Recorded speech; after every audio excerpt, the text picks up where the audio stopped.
नमस्कार, मी अमोल मोरे आणि आपण पाहत आहात बीज टंका पैसा पुरा आणि आपल्या विशेष बिझनेस बुलेटिन मध्ये आपलं मनपूर्वक स्वागत. जागतिक अर्थव्यवस्थेपासून भारतीय शेअर बाजारापर्यंत कमोडिटी मार्केट, ई कॉमर्स आणि तुमच्या खिशावर परिणाम करणाऱ्या प्रत्येक महत्त्वाच्या आर्थिक घडामोडींचा सखोल आढावा आज आपण घेणार आहोत. आजच्या भागात अमेरिकेतील टेक कंपन्यांना बसलेला मोठा धक्का, फ्लिपकार्टची फूड डिलिव्हरी क्षेत्रातील एंट्री, भारतातील चांदीच्या आयातीवरील निर्बंध, सोनं आणि चांदी यांच्या दरातील घसरण आणि भारतीय शेअर बाजारातील सलग पडझड या महत्त्वाच्या बातम्यांचा उहापोह करणार आहोत. चला सुरुवात करूया आजच्या सर्वात मोठ्या बातमीने. मिळालेल्या माहितीनुसार फ्लिपकार्ट पुढील काही आठवड्यात निवडक शहरांमध्ये प्रायोगिक तत्वावर फूड डिलिव्हरी सेवा सुरू करू शकते. सुरुवातीला महानगरांमध्ये सेवा उपलब्ध करून दिल्यानंतर टप्प्याटप्प्याने देशभर विस्तार करण्याची कंपनीची योजना आहे. त्यामुळे भारतातील ऑनलाईन फूड डिलिव्हरी बाजार स्पर्धेचं नवं रूप घेण्याची शक्यता आहे. फ्लिपकार्टचे मुख्य कार्यकारी अधिकारी कल्याण कृष्णमूर्ती यांच्या मते कंपनीचा उद्देश हा केवळ फूड डिलिव्हरी ॲप सुरू करणे हा नसून ग्राहकांना अधिक चांगला अनुभव, रेस्टॉरंटना अधिक संधी आणि संपूर्ण इकोसिस्टीम मध्ये अधिक स्पर्धात्मक वातावरण निर्माण करणे हा आहे. फ्लिपकार्टकडे आधीपासूनच देशभरातील कोट्यावधी ग्राहक, मजबूत लॉजिस्टिक नेटवर्क, डिजिटल पेमेंट व्यवस्था आणि अत्याधुनिक तंत्रज्ञान उपलब्ध आहे. याच पायाभूत सुविधांच्या जोरावर कंपनी फूड डिलिव्हरीच्या व्यवसायात वेगाने विस्तार करू शकते. याशिवाय फ्लिपकार्ट ONDC अर्थात open network for digital commerce या खुल्या डिजिटल नेटवर्क सोबत भागीदारी करण्याची शक्यता व्यक्त केली जात आहे. यामुळे रेस्टॉरंटना कमी कमिशनमध्ये ग्राहकांपर्यंत पोहोचण्याचा पर्याय मिळू शकतो, तर ग्राहकांना देखील अधिक स्पर्धात्मक दर आणि उत्तम सेवा मिळण्याची शक्यता आहे. सध्या भारतीय फूड डिलिव्हरी बाजारात झोमॅटो आणि स्विगीचे वर्चस्व आहे. मात्र फ्लिपकार्टच्या संभाव्य प्रवेशामुळे हे समीकरण बदलू शकते. सुरुवातीच्या टप्प्यात आकर्षक ऑफर, कॅशबॅक, लॉयल्टी प्रोग्राम आणि विद्यमान ग्राहक वर्गाचा फायदा घेत कंपनी बाजारात वेगळे स्थान निर्माण करण्याचा प्रयत्न करेल असा अंदाज व्यक्त केला जात आहे. या घडामोडींचे पडसाद शेअर बाजारात देखील उमटले. वाढत्या स्पर्धेमुळे विद्यमान कंपन्यांच्या नफ्यावर दबाव येऊ शकतो अशी भीती गुंतवणूकदारांनी व्यक्त केली. त्यामुळे फूड डिलिव्हरी क्षेत्रातील स्पर्धा आता केवळ किमतीपुरती मर्यादित राहिली नाही, तर सेवा गुणवत्ता, जलद डिलिव्हरी आणि कृत्रिम बुद्धिमत्तेचा वापर, ग्राहक अनुभव यावर केंद्रित होणार आहे. भारतात ऑनलाईन फूड डिलिव्हरीचा बाजार सातत्याने विस्तारत आहे. महानगरासोबतच टियर 2 आणि टियर 3 या शहरांमध्ये मागणीही वाढत आहे. याचबरोबर क्विक कॉमर्सच्या वाढत्या ट्रेंडमुळे फूड डिलिव्हरी आणि जलद घरपोच सेवांचे एकत्रीकरण देखील भविष्यात पाहायला मिळू शकते. एकंदरीत फ्लिपकार्टची ही एंट्री भारतीय डिजिटल अर्थव्यवस्थेसाठी महत्त्वाचा टप्पा ठरू शकतो. वाढती स्पर्धा ग्राहकांसाठी अधिक पर्याय, उत्तम सेवा आणि आकर्षक ऑफर घेऊन येण्याची शक्यता आहे. आता वळूया दुसऱ्या महत्त्वाच्या बातमीकडे. अमेरिकेच्या शेअर बाजारात पुन्हा एकदा मोठी घसरण झाली असून जगातील आघाडीच्या 7 तंत्रज्ञान कंपन्यांचे बाजार मूल्य अवघ्या एका दिवसात तब्बल 74 लाख कोटी रुपयांनी घसरले आहे. या घसरणीमुळे नॅसडॅक आणि S&P 500 या प्रमुख निर्देशांकावर देखील मोठा दबाव हा पाहायला मिळाला. Tesla, Alphabet, Microsoft, Amazon, Apple, Nvidia आणि मेटा या मॅग्निफिसेंट 7 म्हणून ओळखल्या जाणाऱ्या कंपन्यांनी गेल्या 2 वर्षात कृत्रिम बुद्धिमत्ता अर्थात AIच्या जोरावर विक्रमी वाढ नोंदवली होती. मात्र आता गुंतवणूकदारांचं लक्ष केवळ भविष्यातील आश्वासनावर नसून प्रत्यक्ष नफा आणि महसुलाकडे वळले आहे. AIच्या क्षेत्रात अब्जावधी डॉलरची गुंतवणूक सुरू असली तरी त्यातून अपेक्षित परतावा नेमका कधी मिळणार हा प्रश्न आता बाजार विचारू लागला आहे. त्यामुळे गुंतवणूकदारांनी मोठ्या प्रमाणावर नफा वसुली करत सुरक्षित गुंतवणुकीचा पर्याय निवडला आहे. सर्वाधिक फटका बसला तो टेस्लाला. अपेक्षेपेक्षा कमकुवत तिमाही निकाल, वाहन विक्रीतील मंदी आणि वाढलेला खर्च यामुळे कंपनीच्या शेअरमध्ये 10% अधिक घसरण पाहायला मिळाली. अल्फाबेटने AI पायाभूत सुविधांवरील खर्च वाढवण्याचे संकेत दिल्याने तिच्या शेअरवर देखील दबाव पाहायला मिळाला. एनव्हिडिया सारख्या AI क्षेत्रातील आघाडीच्या कंपनीबाबत भविष्यातील वाढीच्या वेगावर प्रश्नचिन्ह निर्माण झाले. विश्लेषकांच्या मते AI क्रांती थांबलेली नाही, मात्र आता बाजाराला वेगळे आणि केवळ मोठ्या घोषणा नको आहेत, तर ठोस महसूल, मजबूत नफा आणि खर्चावरील नियंत्रण हे अपेक्षित आहे. या घडामोडींचा परिणाम केवळ अमेरिकेपुरता मर्यादित राहिला नाही. भारतीय IT कंपन्या, म्युच्युअल फंड्स आणि परदेशी गुंतवणूकवर देखील याचा पडसाद उमटू शकतात. त्यामुळे वॉल स्ट्रीटमधील प्रत्येक मोठी हालचाल ही भारतीय बाजारासाठी महत्त्वाची ठरते. आता वळूया कमोडिटी मार्केटमधील एका महत्त्वाच्या घडामोडीकडे. केंद्र सरकारने चांदीच्या आयातीसाठी लागू केलेल्या नव्या लायसनिंग प्रणालीमुळे देशात आयात मोठ्या प्रमाणात घटली आहे. परिणामी बाजारातील पुरवठा कमी झाला असून स्थानिक बाजारात चांदीवरील प्रीमियम अनेक वर्षातील उच्चांकावर पोहोचले आहे.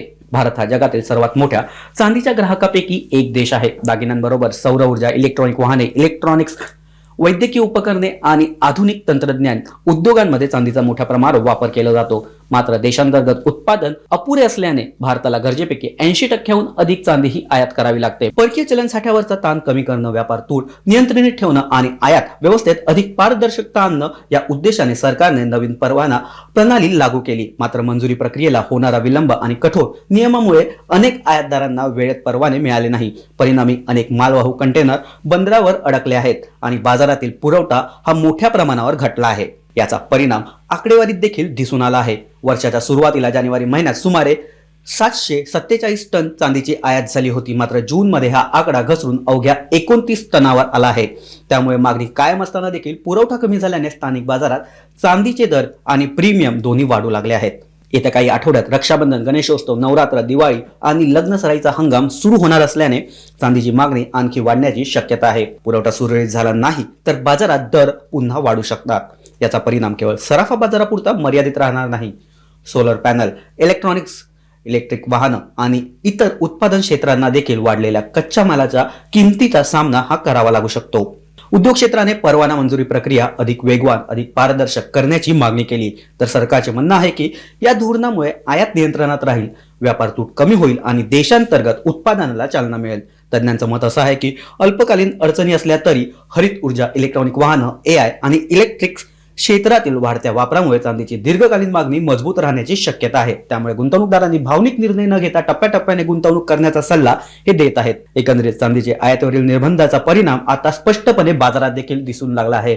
पुरवठा वेळेत सुरळीत झाला नाही तर येत्या सणासुदीच्या काळात चांदीच्या किमतीमध्ये पुन्हा तेजी येण्याची शक्यता नाकारता येत नाही. आता वळूया सर्वसामान्य ग्राहकांसाठी दिलासादायक बातमीकडे. आजच्या व्यवहारात 24 कॅरेट सोन्याचा भाव हा प्रति 10 ग्रॅम सुमारे 1,42,095 रुपये तर 22 कॅरेट सोन्याचा दर हा 1,30,159 रुपये इतका नोंदवला गेला.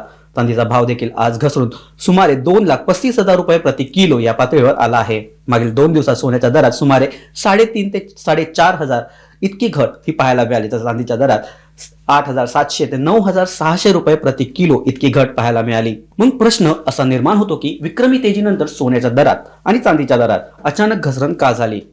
यामागील सर्वात मोठं कारण म्हणजे जागतिक बाजारातील नफा वसुली. गेल्या काही महिन्यात सोनं आणि चांदी यांनी विक्रमी परतावा दिल्यानंतर अनेक जागतिक फंड संस्थात्मक गुंतवणूकदारांनी विक्रीचा मार्ग स्वीकारला. त्याचा थेट परिणाम आंतरराष्ट्रीय बाजारावर झाला आणि त्याचे पडसाद भारतीय बाजारात देखील उमटताना दिसले. डॉलर मजबूत होण्याचा देखील या घसरणीत महत्त्वाचा वाटा आहे. डॉलर मजबूत झाल्यास इतर देशातील गुंतवणूकदारांसाठी सोनं हे महाग होतं. त्यामुळे जागतिक मागणी काहीशी कमी होते आणि किमतींवर दबाव हा निर्माण होतो. मात्र तज्ञांचं मत असं आहे की ही घसरण दीर्घकालीन ट्रेंड बदलणारी नाही. पश्चिम आशियातील भूराजकीय तणाव, जागतिक आर्थिक अनिश्चितता आणि मध्यवर्ती बँकांकडून सुरू असलेली सोन्याची खरेदी यामुळे दीर्घकालीन काळात सोन्याला अजून देखील मजबूत आधार हा मिळू शकतो. चांदीच्या बाबतीत देखील चित्र आशादायी आहे. सौर ऊर्जा, इलेक्ट्रॉनिक वाहने, इलेक्ट्रॉनिक्स आणि कृत्रिम बुद्धिमत्ता आधारित तंत्रज्ञानाचा वाढत्या वापरामुळे चांदीची औद्योगिक मागणी सातत्याने वाढत आहे. त्यामुळे अल्पकालीन घसरण झाली तरी दीर्घकालीन दृष्टीने चांदीची क्षमता कायम असल्याचं विश्लेषकांचं मत आहे. आता पाहूया आजच्या बुलेटिनमधील शेवटची आणि भारतीय गुंतवणूकदारांसाठी अत्यंत महत्त्वाची बातमी. जागतिक बाजारातील नकारात्मक संकेत, अमेरिकेतील टेक कंपन्यांवरील दबाव, कच्च्या तेलाच्या वाढलेल्या किमती यांचा परिणाम आज भारतीय शेअर बाजारावर स्पष्टपणे दिसून आला. आज सलग 5व्या व्यवहारात बाजार घसरल्याने गुंतवणूकदारांमध्ये सावध वातावरण निर्माण झालं. आजच्या व्यवहारात सेन्सेक्सने कमकुवत सुरुवात केली आणि काही वेळातच 500हून अधिक अंकाची घसरण नोंदवली. निफ्टी 50 देखील 23,700च्या खाली घसरला. दिवसभर बाजारात चढ उतार हा सुरू असला तरी खरेदीपेक्षा विक्रीचाच दबाव अधिक राहिला. विशेषतः IT, वाहन, बँकिंग, तेल, वायू आणि वित्तीय क्षेत्रांमधील समभागांमध्ये काही प्रमाणावर नफा वसुली ही दिसून आली. या घसरणीमागे सर्वात मोठं कारण म्हणजे जागतिक बाजारातील नकारात्मक वातावरण. अमेरिकेतील वॉल स्ट्रीटमध्ये झालेल्या विक्रीनंतर आशियाई बाजारांवर दबाव वाढला आहे. त्याचे पडसाद भारतीय शेअर बाजारात दिसून आले. अमेरिकेतील प्रमुख टेक कंपन्यांच्या तिमाही निकालानंतर AI क्षेत्रातील वाढत्या भांडवलीकडे गुंतवणूकदारांमध्ये चिंता निर्माण झाली आहे. भारतातील अनेक IT कंपन्यांचा व्यवसाय अमेरिकन बाजाराशी जोडलेला असल्याने त्याचा परिणाम भारतीय IT समभागावर देखील पाहायला मिळाला. याशिवाय ब्रेंट क्रूडचा दर हा $100 प्रति बॅरलच्या पुढे गेल्याने भारतासारख्या आयात करणाऱ्या देशासाठी ही चिंतेची बाब बनली आहे. कच्चे तेल महागल्यास आयात बिल वाढते, रुपयावर दबाव येतो आणि महागाई वाढण्याची शक्यता निर्माण होते. याचा थेट परिणाम उद्योगांच्या उत्पादन खर्चावर आणि कंपन्यांच्या नफ्यावर होऊ शकतो. दरम्यान देशात पहिल्या तिमाहीत आर्थिक निकालाचा हंगाम हा सुरू झाला आहे. अपेक्षेपेक्षा कमकुवत निकालाची शक्यता लक्षात घेऊन गुंतवणूकदारांनी सावध भूमिका घेतली आहे. आणि मोठ्या प्रमाणावर नफा वसुली सुरू केली आहे. परदेशी संस्थात्मक गुंतवणूकदार म्हणजेच FII यांचा देखील बाजारावर प्रभाव हा दिसून येत आहे. जागतिक अनिश्चिततेच्या पार्श्वभूमीवर सुरक्षित गुंतवणुकीकडे त्यांचा कल हा वाढला आहे. भारतीय बाजारातून काही प्रमाणात निधी यामुळे बाहेर पडत आहे. याचबरोबर डॉलर मजबूत झाला असून रुपयावर देखील दबाव हा कायम आहे. आजच्या पैसापुरांमध्ये आपण पाहिलं अमेरिकेतील टेक कंपन्यांना बसलेला मोठा धक्का, फ्लिपकार्टची फूड डिलिव्हरी क्षेत्रातील एंट्री, चांदीच्या आयातीवरील निर्बंध, सोनं आणि चांदी यांच्या दरातील घसरण आणि भारतीय शेअर बाजारातील पडझडीचे कारण. या सर्व घडामोडीतून एक गोष्ट स्पष्ट होते, आजची जागतिक अर्थव्यवस्था परस्परांशी घट्ट जोडलेली आहेत. अमेरिकेतील आर्थिक निर्णय, पश्चिम आशियातील वाढता तणाव, कच्च्या तेलाच्या किमती किंवा भारतातील सरकारी धोरणं या प्रत्येकाचा परिणाम थेट आपल्या गुंतवणुकीवर, उद्योगांवर आणि सर्वसामान्यांच्या खिशावर होत असतो.